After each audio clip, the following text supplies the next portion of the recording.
from a batch. So they're kind of given a range that they're allowed to assign within.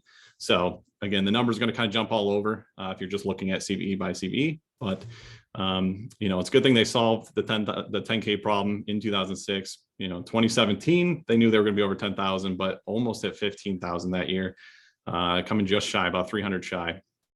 So far, year to date, we've seen 16,000. We're projecting internal, just based on our research, to just cross over 20,000. I'm not sure if we're actually going to make it or not. That's just based on the last 4 and 5 years. We've seen 6 to 7% annual growth year over year in the number of CVs reported. I mean, obviously, there's a number of reasons for it. Not only is there more software than ever and more people using it, you've also got an explosion of growth in the Internet of Things, so IoT devices, so your smart speakers, your doorbell cameras, that sort of thing, that are now everywhere and being picked up by security researchers or sometimes the bad guys looking for ways to exploit those. So currently tracking in CVEs, there've been 168,000 active CVEs issued, which obviously is a lot. So it can create a volume of data that seems kind of crazy, but we'll talk about why you don't have to worry about all 168,000 in a little bit. So vulnerability, I thought it'd be good to kind of dive into how a vulnerability gets tracked and created. It's what we call the life cycle of a vulnerability. So these charts aren't standard by any means. There's some that'll start with what they call the creation stage, which is really when the developer makes the mistake. We don't start there because there's plenty of vulnerabilities that just don't get discovered for a long time. And if they're not really discovered and no one knows they're there, are they really a vulnerability? It's a great question. I'll leave that for the philosophers. But we'll start with discovery. So somebody discovers a vulnerability exists. They see some flaw. They put in some unexpected input, got something back they weren't expecting. So at that point of discovery, hopefully, again, it's a security researcher, the good guys, but it could just as easily be the other side. The exploit phase, to have any good vulnerability, you got to prove that it can be exploited. So as soon as that exploit's developed, we consider it still a private knowledge phase because they haven't shared it. But as we know, exploits can be stolen. You might remember back in 2017, a group called Shadow Brokers released all the NSA tools that they had hacked that became known as the group known as Eternal Blue. So it was a number of exploits that were some up to 10 years old in a lot of Microsoft products and caused a lot of havoc for a while. Fortunately, Microsoft got the jump on some of those a little bit to have some patches ready, but they had not patched everything by the time that got released. So it's definitely dangerous to have exploits out there that could get picked up by someone else or leaked or stolen. Then the next phase is a process called disclosure, which we're actually going to talk about next. So I won't spend too much time on it. Mitigations generally happen prior to patch available. So you might remember earlier this year, the group of vulnerabilities that's unfortunately still ongoing, known as Print Nightmare, where someone remotely could interact with the print spooler service on a Windows server and potentially escalate from a regular user to an admin and take over the server. Obviously terrible. And again, we'll go into that one a little bit later. But the mitigation that came out immediately was, disable the print spooler service. If you have a server running Active Directory and it's authenticating your workforce, it doesn't really need to be attached to the printer or sharing the printer for that. So you can disable the spooler service, and that took care of the vector by which that was exploited. That said, they obviously created some patches, and again, we'll look at the time frame later. But and again, a lot of different graphs I've seen, people will stop at patch available, but the truth is until that patch is applied, you're vulnerable. And you might not remember that was the case with Equifax, which again, we'll talk about later on. It's really important that just because a patch is available, that it actually gets installed. And that's really what vulnerability management is about, is knowing what's in your environment, knowing what's vulnerable, and then having a process to fix it. So I mentioned responsible disclosure in the previous step. So that's the process by which vulnerabilities are talked about in the public domain. Hopefully, groups choose to go the route of responsible disclosure. If you're a certified ethical hacker like myself, that's really the only way that is considered to be, the ethical path. But there is the other option, which is full disclosure. And there's a couple of good reasons why somebody might go that route. And I wanted to kind of talk about them. One is, I guess seeking some fame. They want to be the guy that says, hey, I cracked Microsoft or something, and here's the announcement. But that's if someone starts with full disclosure, that is not the ethically sound decision, but you can use it if you aren't getting participation from the vendor. If you're unable to contact them, or they're just dismissive of the stuff you provided, putting it out there can prompt them to apply some pressure to get them to fix it. Good example, and a high profile one, Google's own vulnerability research group called Project Zero gave Microsoft just a 7-day deadline to fix some vulnerabilities that they had that were 0-day vulnerabilities, meaning there was no patch at the time, and it kind of hit the public. And because it was under active exploitation and Google could see it, they said you only get 7 days. A typical responsible disclosure process is going to be around 90 days. It can be longer, can be shorter, depending on how quick and easy the fix is. And then the last reason someone might go public is they're afraid of legal prosecution. So you might be thinking I'm talking just internationally or other countries, but in this country alone, the Digital Millennium Copyright Act changed a lot of what we consider, hacking, what unauthorized access means. And so someone that might be in the source code of a computer that they may or may not have permission to be on, accessing software they may or may not have permission to be investigating, might find something and want to disclose it, but they don't want to deal with the legal ramifications of disclosing it, but they see the need for it. So that could be a route, and maybe they'll do that anonymously. The actual responsible disclosure process, which happens in most cases, you report the issue you found, the security researcher will report it to the vendor. And then, it's important to have open lines of communications with them to explain not only in detail how you discovered the vulnerability, the impact you think it has, and really work with them on the fix. So communication is very important. Obviously, they'll hopefully be developing a fix. And then the last two steps here, the deployment disclosure, really can kind of go in any order, and often they're done in tandem. Good example of them being done in tandem is, a lot of these Apple vulnerabilities in iOS that have come out recently. By the time you hear the announcement, it's, hey, update iOS, meaning the patch was already available. One of the other benefits of responsible disclosure for researchers is a lot of companies will run bug bounty programs and actually will pay good money for those vulnerabilities. And they really have to do so because the bad guys will also pay good money for those vulnerabilities. But regardless of which path is taken, the end result is ultimately the same. There's a CV published, and so it's off to the races with the research side of things. So when it comes to quantifying what impact a vulnerability is going to have, we use something called CVSS, and that's called the Common Vulnerability Scoring System. It's made up of a number of factors.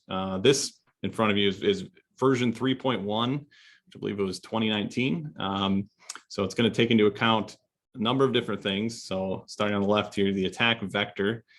Do I physically need access to your computer in order to exploit a vulnerability? Do I have to take your computer? Does it have to be signed in? That sort of thing. Or can I do it what we call adjacently? So sitting in a Starbucks, can I hack your Bluetooth? Can I get you across the Wi-Fi? Or even worse, can I be on the other side of the world and doing it just through the internet?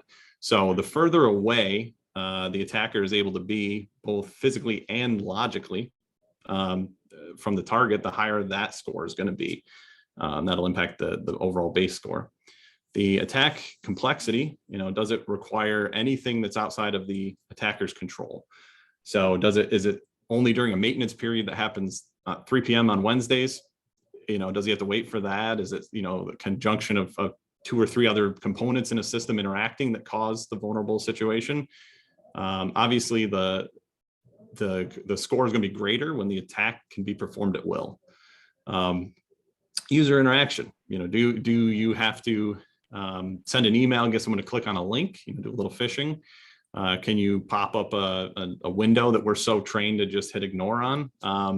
But do you need user interaction at all? Obviously, the less user interaction necessary, the higher the score there.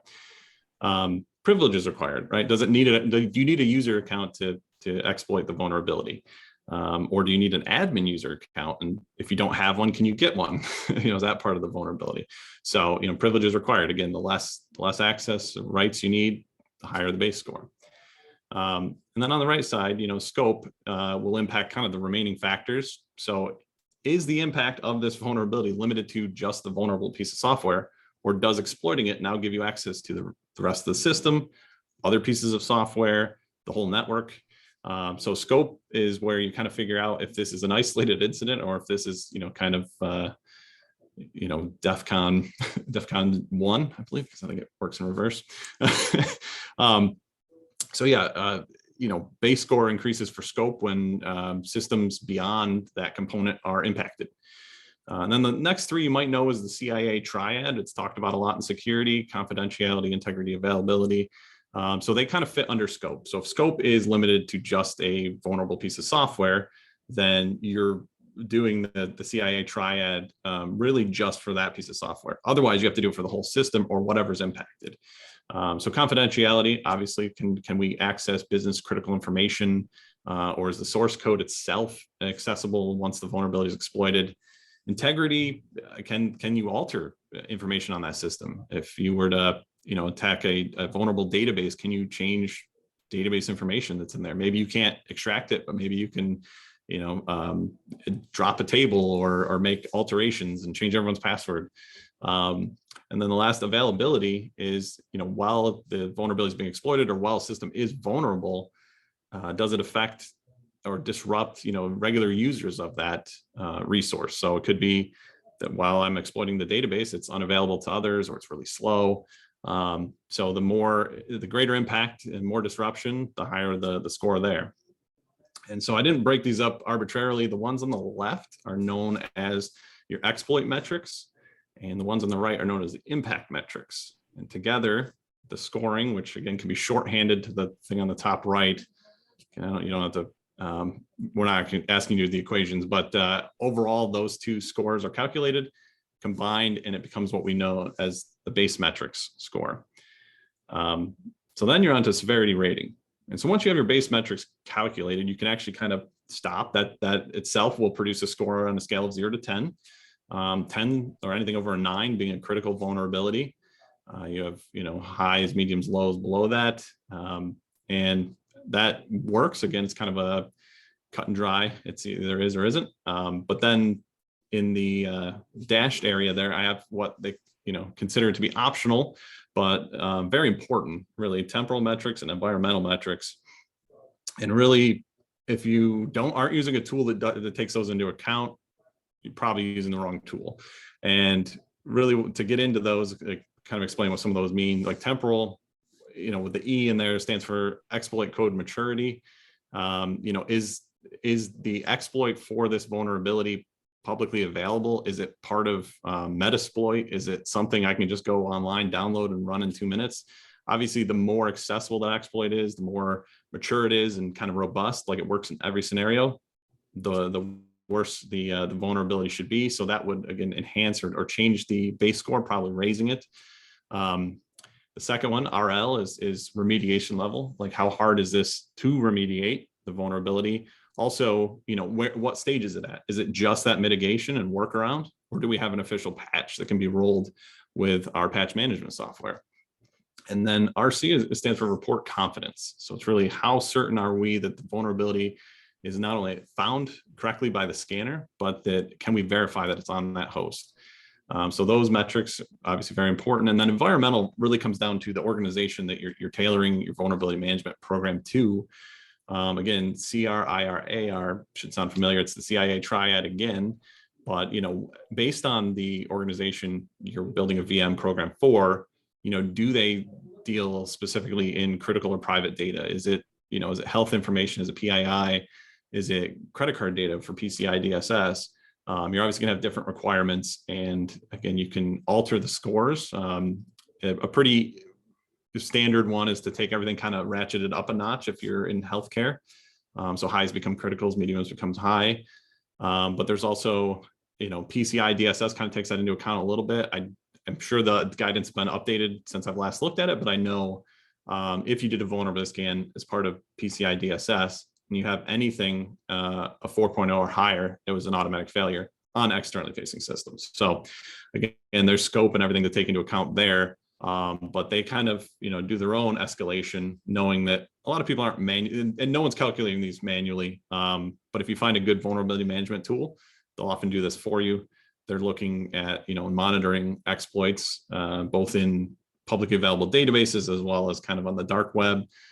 We can see what's getting exploited in the wild. Microsoft, in fact, actually just came out with exploitability index last year, and it's a great way to see what is and isn't being exploited in the wild as they're detecting it, because they're obviously getting a ton of data points back from people using Windows.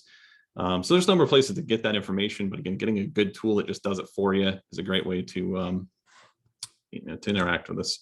So scoring, again, if you don't take those into account, score versus prioritization. So CVSS scores are not the best way to prioritize. And really, I've kind of touched on some of these reasons why, but it really, calculating just the base score it's a very academic approach. It scales 0 to 10. They have different factors that they change the weights on. And usually they're done in what we call lab conditions. It's a perfect environment. So if it requires a certain version of a piece of software and a certain version of Windows and this and that, like, it may take so many additional conditions that they can create in a lab and verify that just don't happen in the real world. So that could be. And so you'll end up with a critical that may not be critical to you, or you don't meet all the conditions of. The other thing, and I put an asterisk on this, is a point in time, because a score is finalized when the vulnerability is accepted. They can do modifications to the score. It's very rare. I mean, we ingest a lot of data from the National Vulnerability Database, and most of the modifications are around the impacted products. They're around the description. They're around authors and giving and assigning different parameters to it, but rarely do they go back and update a score. It also suffers from what we consider the researcher versus analyst problem. And that's basically, if you're a security researcher and you find a vulnerability, you want to think that that is the most critical vulnerability you've ever seen in your life. And it's a 10 all day. And then it goes over to the analysts and they look at it and they go, no, this is really, it's low. This is maybe medium, And so you get a lot of this back and forth, and it's, it's up to them. It's up to the process, but, and for the most part, they generally arrive at the correct score, but you always wonder, how much the security researcher put some emphasis on it being a super critical incident. And it's just really not. And it ultimately ends up being fairly flat scoring. What I mean by that is, if everything's critical, nothing is, right? If you have, 78 criticals in an environment, you're going to waste a lot of time going after those. And so that's really where prioritization comes in. And again, no one's doing this manually. Prioritization should be part of your vulnerability management tool or tool set. Could be a number of tools. It really needs to take into account, your environment. Is this, are you just a software development house where half of your machines are intentionally running old versions because you have to maintain support for Windows 7, so you don't need to be told that's end of life, stuff like that. Also take into account real world conditions of your environment, and then exposure over time. So again, they rarely update the scores, but things definitely change over time as vulnerabilities get older. More exploits are developed, although at some point they kind of fall off. There's no point in trying to exploit something from 2010. Chances are it's been fixed, or you just don't have as many targets to hit. There's also the momentum of exploitation. So like certain vulnerabilities, the exploitation's through the roof instantly. And again, we'll talk about some in a little bit that definitely garnered a lot of attention as soon as they were out and an exploit was available. People were picking them up, turning them into ransomware, weaponizing it. So you can pick up a lot of momentum, and that alone might take something that you would consider a low or a medium, and it's very critical that you fix that issue. And the other, real benefit to a good prioritization is that you're going to reduce risk faster, because you're going to target just the vulnerabilities that are actually being exploited. And truthfully, the number of vulnerabilities that are exploited in the wild is under 10%. It's probably closer to 6. And that's really ever, right? And then, so that 168,000 number gets a lot smaller when you start looking at it like that. So let's talk about, vulnerability scanning versus vulnerability management. Really, the difference is that vulnerability scanning is usually a one-time or maybe a scheduled event. It's fire up the scanner. Oh, hey, we don't want to run that right now because everyone's busy. We're on hours, so let's run that tonight when all the laptops are at home and all the desktops are shut down. And so we have offered vulnerability scanning as a service for a long time. When I first joined IGI, I participated in a number of them, and it was always kind of the same thing. You would dump the report, they would get the check mark in their compliance that they did the scanning, but the reports would pile up, and that's why I have a question mark I have to remediate. Most people look at the a couple 100,000 page report and say, I don't even know where to begin, right? And that's why vulnerability scanning, while it may just get you across the line in terms of compliance, is not the way to go. You want a true vulnerability management process, and that's really the difference. Vulnerability management is the process that includes scanning for sure. In fact, we start with enumerate because there's a good chance if you ask someone how many devices are on their network, and I run into this all the time, the number's almost always low. They don't take into account personal devices being brought from home or additional devices being attached to the network that you need to understand in order, because if they're on the same network, they're going to impact other devices. So you need to start with a good enumeration scans and do it regularly, right? It should be either regular or continuous, and there's always options for both. Continuous is definitely a good way to go because you're going to catch things that happen in those gaps between your scheduled scans. But using that input to run your vulnerability scans, obviously you want to touch everything in the environment. You might set up certain scans, again, for like a PCI DSS. You certainly have your cardholder data environment, which in scope should be small and should be logically separated from the rest of your network. So you might run a scan of just that, but you should be running scans of the entire environment regardless, just to get an idea of what's there and what's vulnerable. Third piece, is reporting. It's important to have reports that are actionable, that you can work with your team on and hopefully get some remediation done. That's the next step is guide that remediation, ensure that it's getting done. And that is the last step, really verification of a fix. If you run it as a one-time event, think you fixed everything and you don't run a follow-up scan, it's just, did you fix anything? No, it's hard to know. So a good vulnerability management process, there's some hallmarks that we've seen, are common threads in organizations that do this well.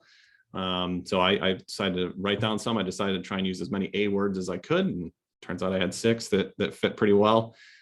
First step's really gonna be, assembling the team internally, identify the key players. Do you have a CISO or a director of security? Or, do you need an organization that does, vCISO or fractional CISO? But find someone that's truly gonna, from the top own this. Your analyst is really somebody that's gonna do the identification, tracking, support. They're gonna kind of follow vulnerabilities, ensure that things are getting done. And then, someone that's actually gonna be doing the boots on the ground remediation in IT support. Sometimes the analyst and IT support are the same person. In fact, in a lot of small companies, that's true. But as long as there is a clear process with, it kind of broken up, and that's kind of the next step is assigning ownership of the process and break it up into, to make sure that every single piece of the process is accounted for. Everyone knows their role and then knows what they're responsible for. And so, that really gets down to SLAs. I would say, a typical, traditional SLA for vulnerabilities might be, okay, we're going to make it a goal that we're going to fix all critical vulnerabilities within 30 days, 60 days, 90 days. But really, truthfully, that should be adjusted, based on your organization's risk tolerance. If you are doing sensitive data, obviously it needs to be a shorter time frame. If, again, you're not as tight or under as many regulations, you can certainly keep that a little bit longer. The other thing too is to know that, just because you say 30 days, 60 days, 90 days, some vulnerabilities are, again, harder than others to remediate or confirm that they're fixed. So, acquire, great word for this, but select a good vulnerability management tool. There's a lot of them out there. Again, it can be a tool set approach too. So you can pick up vulnerability scanners. A lot of good tools allow you to import scans from multiple tools into a vulnerability management tool. There's also ones, again, not to not to say shamelessly self-promote, but Nodeware, we do both. We do the scanning, we do the management as well. So we follow you through the whole process, and it just makes it that much easier. Again, assess, enumerate those assets frequently, really understand what your business critical assets are. And then, be running regular vulnerability scans. Scheduling them is great. Again, continuous scans are better. I'll let you do your own research there, but it's just important that they're being done on a regular basis. It used to be, the kind of advice would be, quarterly scans, and then after any change in the network. But I don't know any modern network that doesn't change all the time. So really, that's kind of out the window. There's, if you're not running them at least monthly to keep up with Microsoft's Patch Tuesday, there's a good chance you're missing something. And the longer that you have a vulnerable system out there, especially something exposed, whether it's through the internet or just like a network that anyone can join, you're just putting yourself at a lot of risk. And so it's important to align your VM program internally with any compliance requirements that you have. If you, again, take credit card data and PCI DSS, you do business in Europe, you got GDPR. There's a number of different requirements. I don't need to tell you guys, but make sure you know everything that you have to follow, and then find the strictest regulation when it comes to vulnerability management, and try and adapt that. Also identify, your internal stakeholders. It's not just the people that own the process, but it's also who else, should have a say in how this works and is run. And then again, identify those business critical assets. So you make sure that you're including those in every single scan and in the process throughout. And then the important thing is make sure your process stays agile. It may change. You might set out a process now, and in a year it looks completely different. The truth is, like, security is extremely fast paced. That's one of the exciting things about it, and also scary things about it, is it moves very, very fast. And as I said, networks grow and change rapidly. So a great example would be, a year and a half ago, everyone went remote suddenly, right? That's a change that if you weren't ready, if you didn't have, laptops for employees, and you didn't have, MDR or something loaded on there so you can get some data back, you were kind of blind to, all these devices that are now out in the world, still accessing company resources or holding company data. So it's important to build a process that's going to be resilient to those types of changes. So now we've kind of, gone through the VM process. I thought it'd be kind of fun to talk about some high profile examples that you may not know CV numbers by heart, like I unfortunately do, but I'm sure you've heard of some of these. We're going to start with 2010-2568, which is one of the main vulnerabilities, one of the zero-day vulnerabilities that led to Stuxnet. If you remember that was the attack on the Iranian nuclear infrastructure that it's still not officially been claimed, but it looks like, to have a little bit of US tech in it, a little bit of Israeli tech. But anybody that was looking to prevent Iranian nuclear development. So it was impressive. There's some phenomenal books. There's even a movie about it. It was impressive in that it was essentially, a worm that was deployed and took advantage of at least 4 zero-day vulnerabilities. And so a zero-day vulnerability is one that had not been previously disclosed. It was utilized before anyone was notified about it. And at its peak, it's estimated it infected 200,000 computers worldwide. Now, the thing was, if it didn't detect that you were running PLCs, it would just lay dormant. And so it kind of just sat on the computer. In fact, to get the exploit code into the nuclear facilities, because those nuclear facilities are what they call air gapped, not connected to the internet, they actually put it onto thumb drives and drop those thumb drives outside of facilities. And what do people do when they pick one up? They plug it in. And really this exploit, which is a specially crafted file, actually went through Windows Explorer. It had to do with how it displays the little icons that you see next to the file list. There were 2 different types that could be exploited to run code in the background: remote code execution, or as we call RCE. And yeah, it was a 9.8 critical vulnerability. Wasn't known about until Stuxnet was discovered, which, again, fascinating story. There were multiple organizations that were analyzing at the time what they thought was one of the bigger malware attacks. Again, just fascinating story. This was the vulnerability that kind of opened the door, got them in. There's 3 others that I list there that are also, were included in Stuxnet, and there were many more that were just packaged slightly differently. So estimated that it took out 1/5 of Iran's nuclear centrifuges. So if that was their target, I guess it was pretty successful. This next one's a little more recent, so 27/01/43. This was part of the Eternal Blue. I touched on it earlier. It was originally a package of exploits developed by our own National Security Agency and used as an internal toolkit. This particular vulnerability is interesting because this is one that has been around for over 10 years. Uses the server message block version 1. I think they're on version 3 something in Windows now. And it again, kind of was surprising it was unknown, and it was used for a very long time by our guys. I guess you could say the good guys, but cybersecurity is a interesting field. But yeah, specially crafted network packets would essentially allow them to again run code remotely, RCE. It was related to a number of other CVEs. Those have to do with the other tools that were found in the Eternal Blue kind of toolkit. And as this particular CVE and vulnerability was used by WannaCry, so if you remember that spreading in 2017, kind of out of control, that is due to this vulnerability here. And it actually prompted Microsoft, even though Windows XP and Windows and Server 2003 were years out of support, it prompted them to produce patches because it was so severe, an exploit.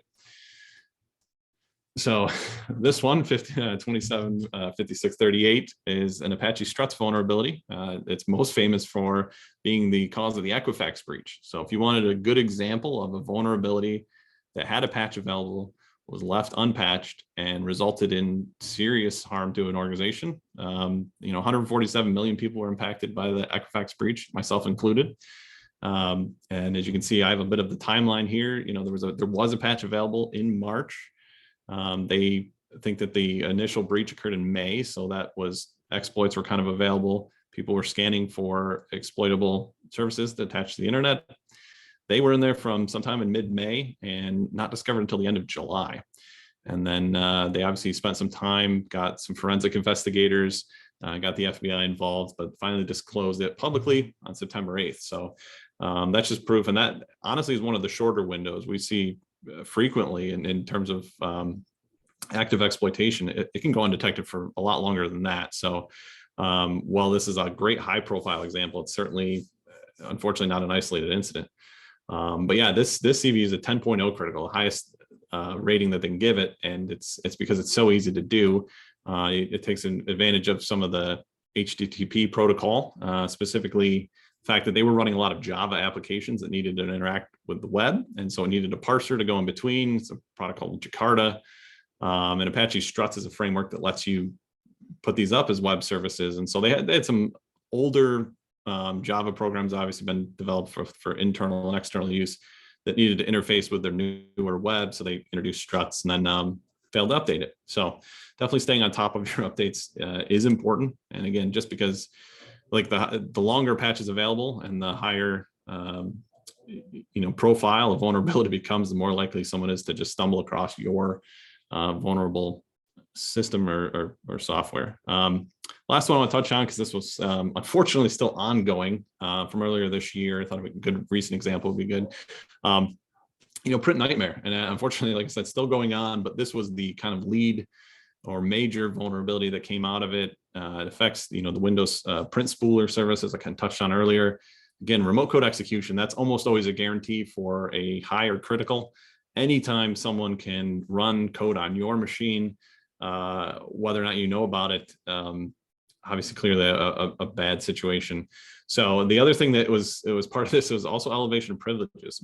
Basically let any end user, Windows user that was authenticated to become an admin on that server. That's obviously not good. So this was given an 8.8 high. In my mind, that's a pretty critical vulnerability. So again, maybe taking into account what your organization does. For you, it might be a 10.0. Again, related to a bunch of CVEs. So It was estimated at its peak when it first came out that it affected more than 83 million devices, because it's such a standard piece of the Windows network stack to have printer sharing that, until there were some patches available, there was basically almost every Windows device that was still current was vulnerable. So kind of again, the timeline here, in June, early June, June 8th, Microsoft fixed a CVE that they considered to be very low priority. But it was basically a LPE, which is local privilege escalation vulnerability. And what that meant was somebody with a standard account could become admin, but only on that machine, and they didn't see it as being a big issue. So they produced a fix for that, kind of pushed it out into the world, and then people started to pick up on that didn't really fix the issue, and not only didn't fix the issue, it kind of made it worse. Kind of made it so you could do it remotely. And so June 29th, you had a proof of concept exploit released into the wild, and it forced Microsoft to admit that it was kind of wrong about its earlier analysis, and they reclassified it as a remote code execution vulnerability. It got the new CVE number, and it actually forced Microsoft to do something they rarely do, which is release out-of-band patches. What that means is they didn't wait till Patch Tuesday to get this fix out there, and it was a while until August when they released an official set of patches that, as people are continuing to research, keeps opening up new doors. So unfortunately, this one's kind of whack-a-mole for them right now. The easiest thing you can do goes back to that, like earlier when a mitigation's available, turning off the print spooler service on any server that is not supposed to be sharing a printer is a great idea. And it's still recommended by Microsoft to this day. So I thought that'd be kind of fun to go through. I want to open it up now. I'm going to check the chat here, but for some Q&A, if anyone has any questions they would like to ask, please do. And I will see. All right, got some good ones already. Okay, so all right. So what is the source of the National Vulnerability Database? That's a good question. So the National Vulnerability Database, again, coordinates the CVE assignment with the MITRE Corporation. But you're able to submit directly to the NVD if you're a security researcher, but they also work with a number of different security partners that produce content and submit it to NVD. They're really more of the database. They kind of receive information from other places. They certainly don't rely on their own research. So companies can submit the information directly. Oftentimes when vendors produce patches that do address security issues, they also submit to say, hey, this is resolved, so that there is record of the resolution in the database. And again, the security researchers exist in the white hat, good guys, and the black hat, bad guys. So if it's a white hat, it generally gets submitted through the proper processes and then gets submitted to the NVD. Do I recommend using passive scans? Passive scans are interesting. They absolutely could be a good choice. You might want to run passive scans in an environment where you're trying to avoid generating a ton of noise. They can be good ways of really just having a record of what's on the network, what's noisy. Passive tends to rely on a asset or device talking a lot, generating a lot of network traffic. If it generates no network traffic, it might be invisible. So that's the only kind of blind spot you might have with passive scans, is if you are running a device that is very quiet, you might not pick it up. So, but passive scans can be a great way to have something running all the time and just picking up information. And then I would always, pair that with active scanning for sure. Okay. Sure, that's a great one. Can you describe the differences of vulnerability scans versus penetration tests? Absolutely. So, one thing I'll say is that there's plenty of places online where you can say, get a pen test and type it in, and you'll find someone that's willing to do it for hundreds of dollars. And you wonder why the big firms charge thousands of dollars. There's a really big difference. Vulnerability scan is, it's an audit of the environment. You're looking for these vulnerabilities. But it doesn't guarantee that the vulnerability exists on the asset, and it also doesn't guarantee that it could be exploited. There's certainly situations where it would require, again, maybe physical access to the machine, and that's just never going to happen. But a penetration test is really going for finding that route of exploitation to company data, private data, and it usually employs really good, pen testers. I mean, you want certified, excellent pen testers have been doing this for years that are experts at picking the virtual locks and getting in. Sometimes physical locks, you can do physical pen tests too. But a pen test is going to show you the route of exploitation. Any good pen test report is going to include how they got in, detailed instructions on how to fix it. But you got to avoid those cheap pen tests you can buy online, because they tend to be at the worst just a vulnerability scan, and at their best they're still what we call verified vulnerability scans, which means they took a little bit of extra steps to confirm the vulnerability but didn't actually try and break anything. And there's different routes you can take with a pen test. You can have pen tests that are, as we call, black box, or you're given no information about the environment, or white box, where you share all the information about the environment. So there's a couple different routes and depths you can take with pen tests, but they're very effective. Vulnerability scanning is still important, to be clear, in a pen test. Like, you want a pen test to prove that you don't have anything that's going to be just a terrible exploit, but you need a vulnerability scan as well, just to really be covering your bases. Because the truth is, a good vulnerability management program is going to keep you ahead of what a pen tester could do, or worse, what an attacker could do, given that opportunity. So hopefully that cleared it up. Can you recommend how one can keep themselves up to date on vulnerabilities that are affecting various industries? Yeah. I wouldn't recommend subscribing to the NVD feed or anything unless you're we don't even do it manually. We do it programmatically, but it's a high volume, as you've seen. We're going to probably hit 20,000 vulnerabilities just this year alone. But really keeping up to date, one of the best feeds that we have available is the CISA advisories. Those tend to be pushed out at the time they're seeing exploitation. They've again recently prompted Microsoft to do some out-of-band fixes because they were seeing exploitation. They were the ones that reported on all the Apple iOS vulnerabilities earlier this year. So they're a great way to get started. Again, they're going to be not industry specific, but they're seeing exploitation and impact in the country. There are smaller groups, industry specific. Off the top of my head, I don't have any that I could think of, but I know that the financial industry has their own feeds you can find, and a lot of them you can filter down to industry specific. That said, I mean, a good vulnerability feed or test is going to, like at the core of it, someone's still using a computer that's probably running an operating system. So in that way, industry specific could be stuff that's kind of outside of the bounds of that, like when you get into programmable logic controllers, PLCs, that sort of thing in the power industry. But for the most part, at some point it touches a network, it touches the internet, and that's where regular vulnerability scanners, a good vulnerability scanner, will pick up on those vulnerabilities.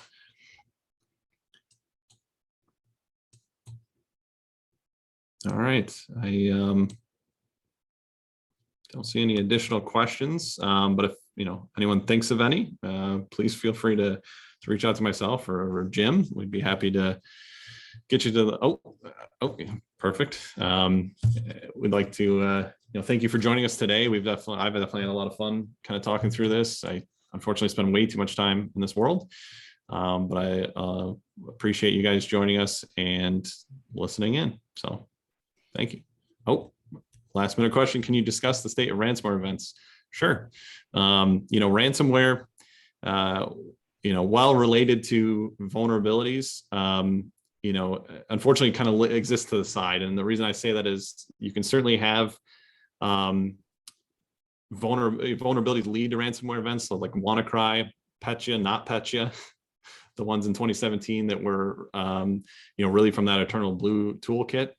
Vulnerabilities can lead to ransomware, but honestly, a lot of ransomware, and we'll say it's from our services side, we see is started or kicked off by phishing, or it's kicked off by somebody internally that was tricked into clicking a link, maliciously is clicking a link. Unfortunately, ransomware doesn't always require there to be an active vulnerability, in that if a user gives something permission to run, it can run, and ransomware usually is encrypting files. And a good kind of side to having vulnerability management would be to also look at having some endpoint security as well. So you want something that's going to be actively looking for ransomware attacks and can lock down a machine or isolate it from the network and prevent the spread. But I would say it's rare that a ransomware attack is actually started by a vulnerability. Unfortunately, your biggest vulnerability are your employees.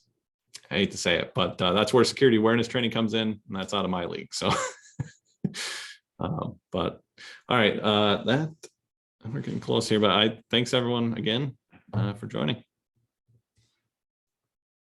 Thank you, Brian. We appreciate your presentation. I hope that this whet everybody's appetite for to know a little bit more about penetration and vulnerability testing. We're going to have a 3-day course upcoming, and it's going to be taught by a SANS instructor, a senior SANS instructor. So it's a little bit more than the usual education course. It's actually a hands-on where you get your hands dirty and learn a little bit about doing this yourself, where you'll learn how to detect, assess, and exploit multiple vulnerabilities. And we're also going to have on December 2nd, we have an upcoming privacy regulations and cybersecurity lunch and learn webinar. We have here, it's once again, we thank Brian, IGI, and of course, Jim Ambrosini for bringing this wonderful lecture today. As you can see here, we have a little background also on for IGI with their cyber labs, and as I said, and their nodeware, which Brian mentioned at the beginning, and as well as Jim for vulnerability management solution. So please take advantage of the discount that you have from our chapter.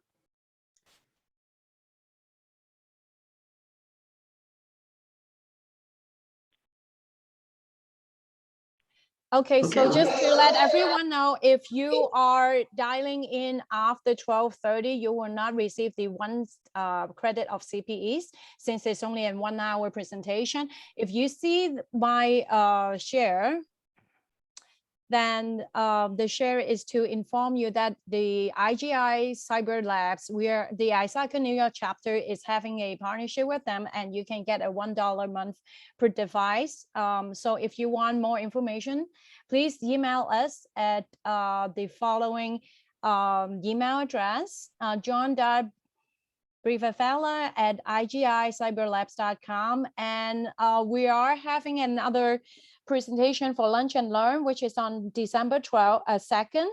Please go to www.isaca.org/NY Metro to have additional information.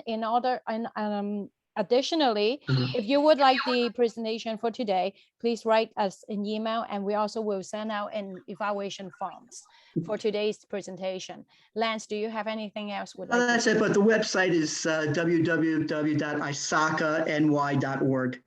And thank you, everybody, for your time. And the link for the penetration vulnerability education class will be coming soon. And please keep checking our website, because you'll see upcoming events changing and new ones added all the time. So that's a good way to keep aware of what's going on in our chapter. Thank you again, everyone, and have a good day. Thank you.